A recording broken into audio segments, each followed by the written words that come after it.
Good afternoon, my dear students. Hope you are very fine by the grace of Almighty.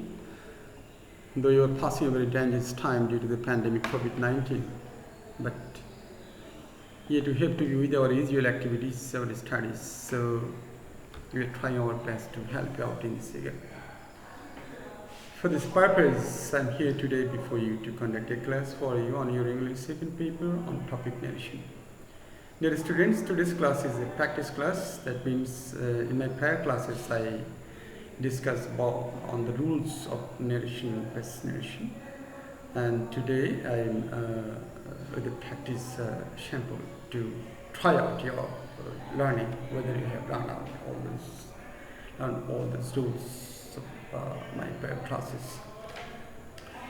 Before we start our main activities, dear students, we have to be very careful about some things that is I bring here, the corner of the left side of the board. We see number one, we have to find out the speaker and the listener of the passage in the explanation. Who is the speaker and who the listener is?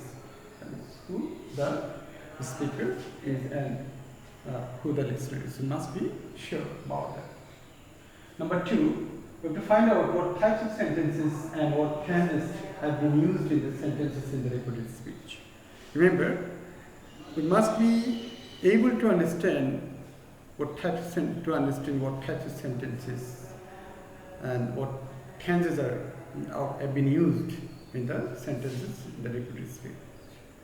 And then we have to be able to understand what are the persons of the subject of the recorded speech, because we need to change persons when we change from the written to the recorded.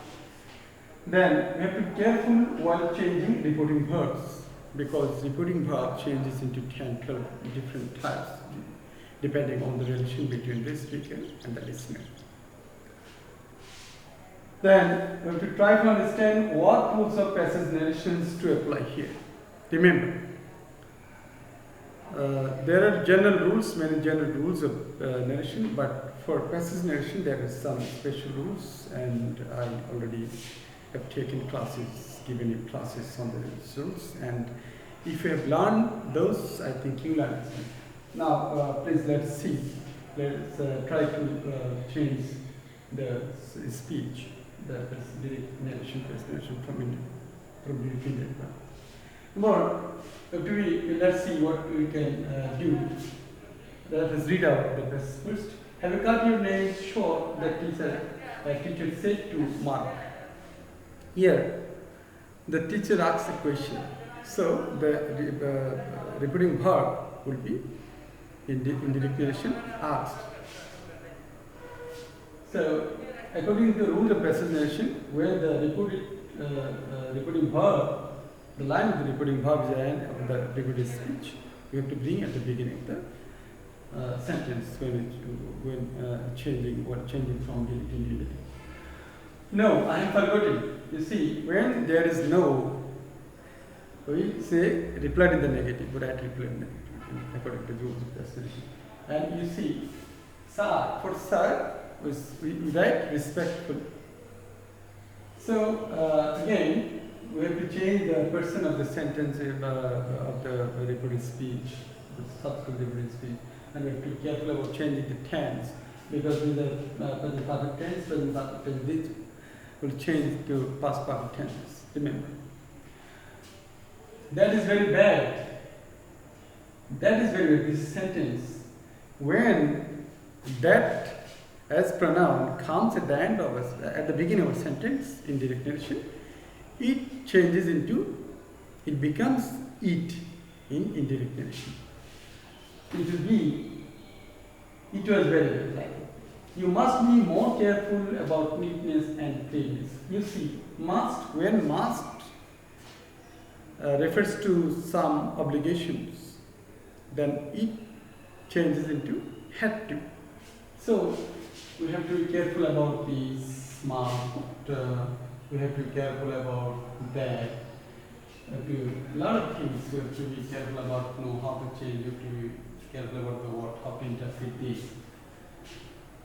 Then, by doing so, you can prevent many contagious diseases, said the teacher.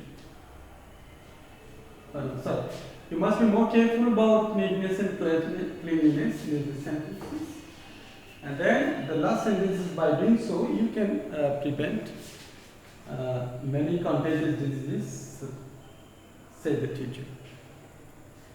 Now, you see here also the repeating verb, the line repeating verb is at the end of the sentence, it will come here at the beginning of the line. And when a speaker in a directive speech speaks 2 or 3 sentences together, what do we do? In indirect narration, we use added that, again said that, further advised that after writing the first sentences. Now, I've written here, I've changed the speech from directive to indirect here. Let's see what I've done for you according to the rules. Whether you can apply, you can remember. You can remember all these rules with me. Now, the teacher asks Maru if it is a yes-no question. It is a yes-no question, remember. There are 2 types of question, WS question, yes-no question generally. But there are many more questions, many types of question, many question like that, or type question like that. So if it's yes-no question, we use if in between the reported speech and in between the reporting verb and the reported speech. So the teacher asked Maru if he had cut his nail short.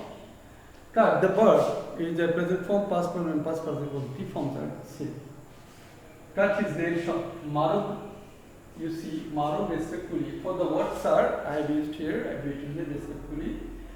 Replied in the negative. For the word no, I have written, replied in the negative, and told that he had forgotten.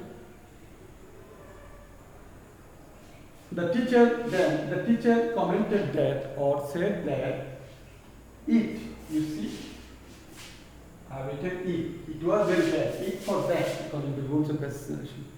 It was very bad.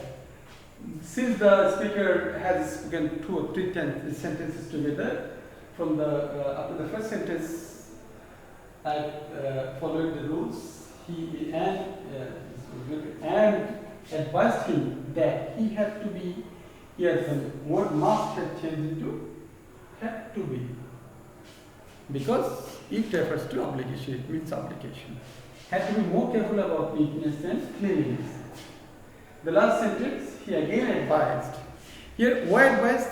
The repeating verb, when we interpret repeating verb, when we change the speech from directive to indirect one, we have to be very careful because repeating verb depends on the relation between the speaker and the listener.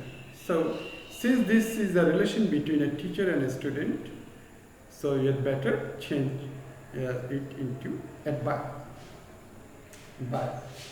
So he again advised him that he could prevent many contagious diseases by doing so.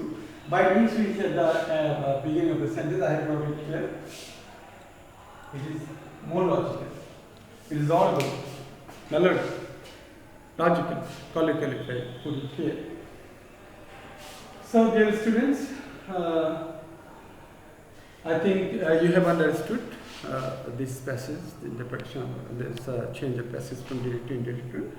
So, be very careful when you change direct narration, a passage from direct into indirect.